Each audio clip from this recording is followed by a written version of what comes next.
اعوذ باللہ من الشیطان الرجیم بسم اللہ الرحمن الرحیم الحمد للہ رب العالمین والصلاة والسلام علی محمد و اہل بیتہ الطیبین الطاہرین۔ توفیق پروردگار سے زینب سلام اللہ علیہ کا خطبہ جو شام کے دربار میں جناب زینب نے ارشاد فرمایا،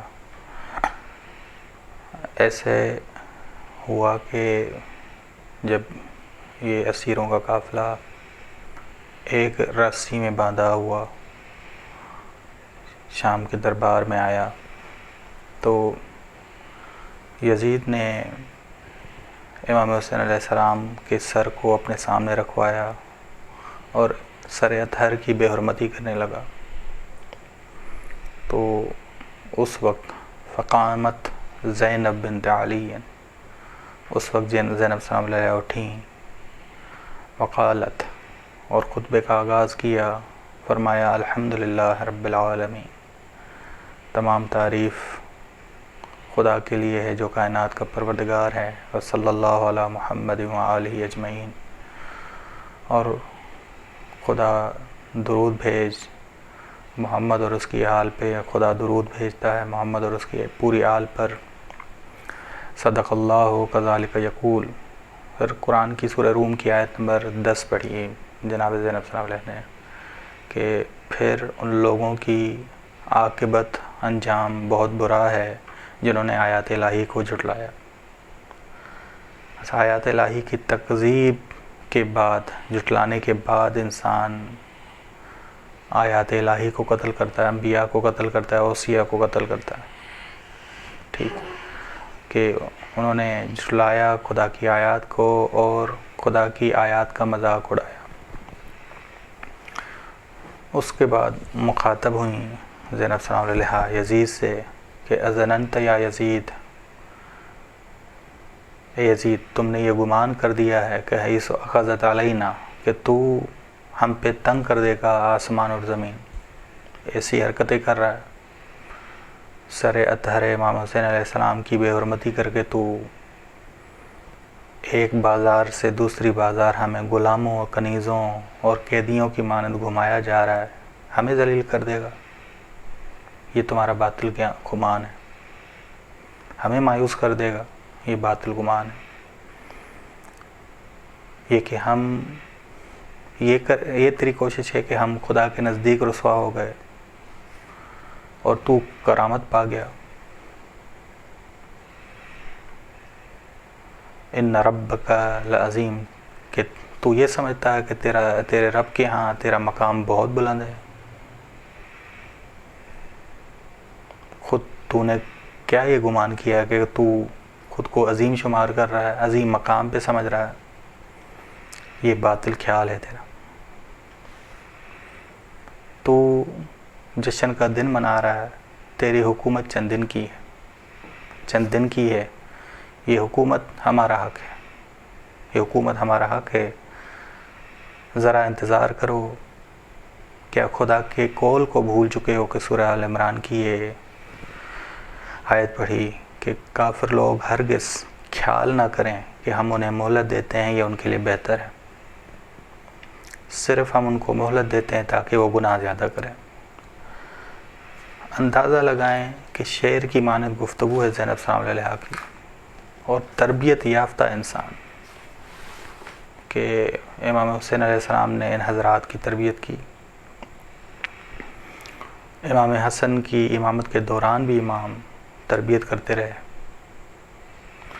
ٹھیک، بس یہ لوگ مضبوط دیوار کی مانند ہیں۔ بس زینب سلام علیہ اٹھی ہیں، حق کا دفاع کیا سر اطہر کی جب اس نے بے حرمتی کرنے لگا ہے،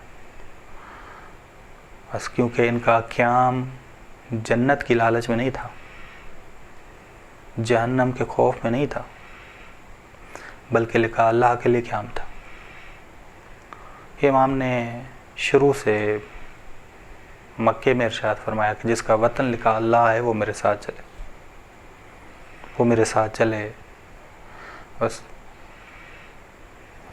ہدف بڑا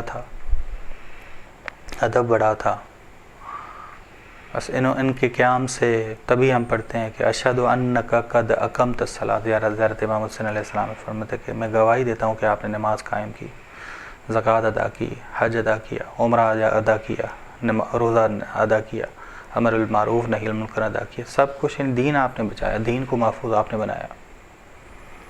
ان کے خطبوں نے، ان کے پاکیزہ خون نے. بس کرامت اہل بیت علت مصیبت تھی، مصیبت کی علت تھی.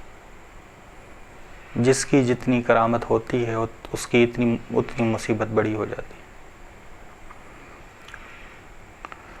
آپ سنتے ہیں کہ جب کسی ملک میں، کسی شہر میں جنگ برپا ہو جائے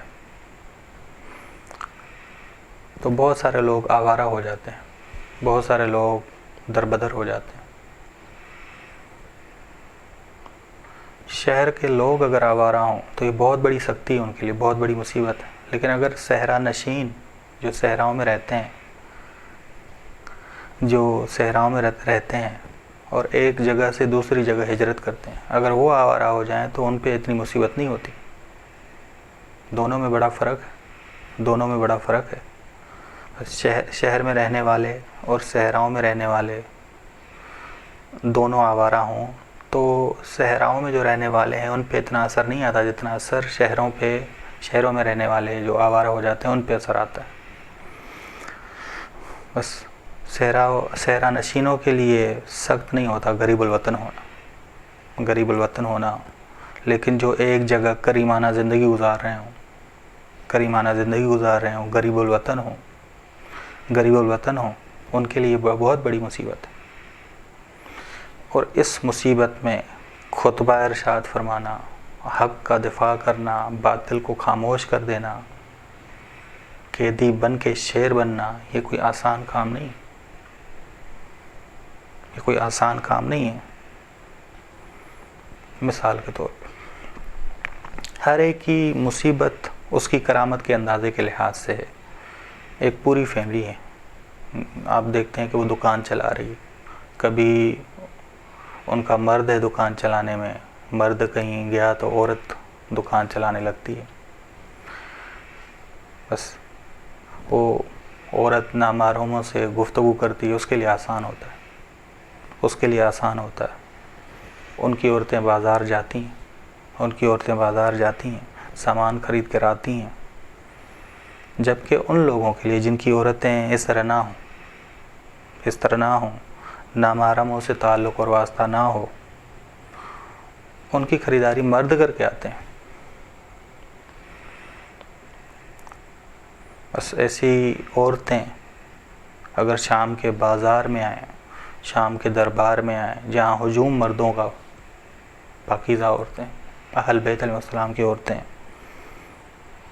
اور نامحرموں کے سامنے خطبہ ارشاد فرما رہی ہیں، یہ کوئی آسان کام نہیں ہے. وہ ایک ذمہ داری تھی، للہیت، قیام کیا خدا کے لیے تھا، نہ جہنم کے خوف میں تھا، نہ جنت کی لالچ میں تھا. امام نے آمادہ کیا تھا کہ قیام خدا کے لیے کرنا ہے، ہر جگہ خدا کو مد نظر رکھنا ہے. بس تم ہر مصیبت سہ لو گے، ہر مصیبت کے لیے آمادہ ہو جاؤ گے. کٹھن ترین سفر کرنے کے لیے تیار ہو جاؤ گے. زینب السلام علیہ بچوں کی وہ بھی سنبھال رہی ہیں، نماز شب بھی پڑھ رہی ہیں، اور خطبے بھی ارشاد فرما رہی ہیں. اور یہ خطبے کہ زمانے کا امام گواہی دے رہا ہے کہ آپ عالمہ غیر معلمہ ہو. بس جتنی ہمارے لیے عظمت اہل بیت، معرفت اہل بیت بڑھتی جائے گی، اتنی عظمت اہل بیت بھی بڑھتی جائے گی. بس عظمت اہل بیت کا تعلق معرفت سے اتنی زیادہ ہم اہل بیت کی مصیبت کو درک کریں گے کہ ان کی کتنی بڑی مصیبت تھی.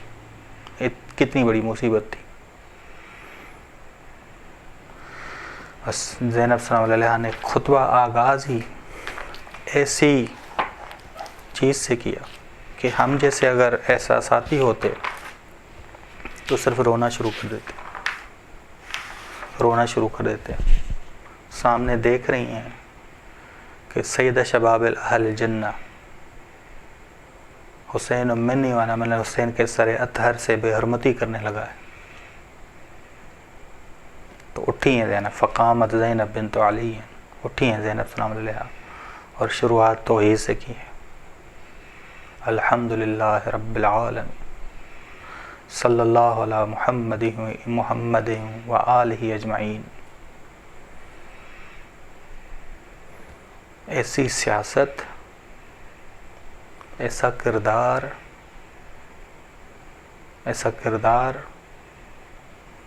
ایسی منطق، ایسا برہان جو بس ان حضرات سے ہمیں ملتا ہے.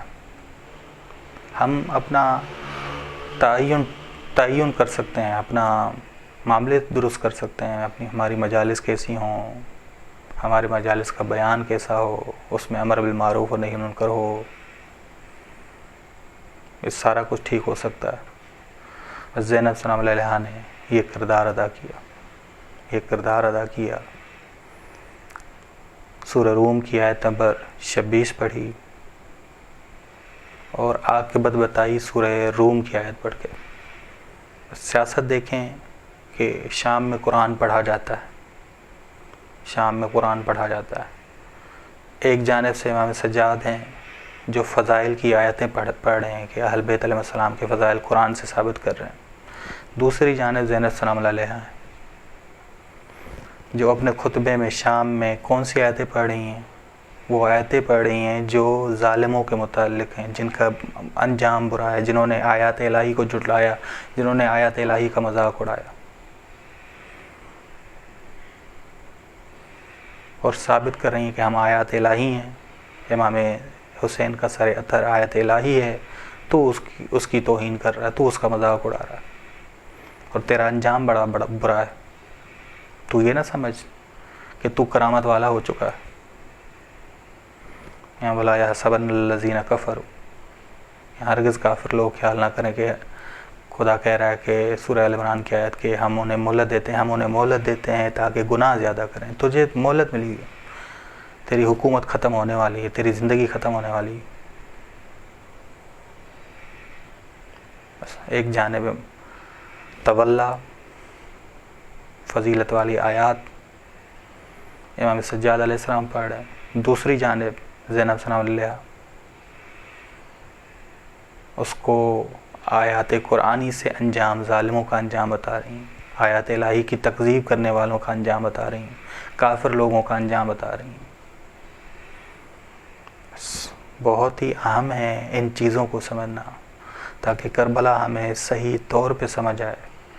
ان حضرات کو سمجھنا، ان حضرات کے کردار کو جتنا ہم سمجھیں گے اتنی ہم ان کی مصیبت کو درک کر سکیں گے. وصلی اللہ علی محمد اہل بیتہ الطیبین الطاہرین.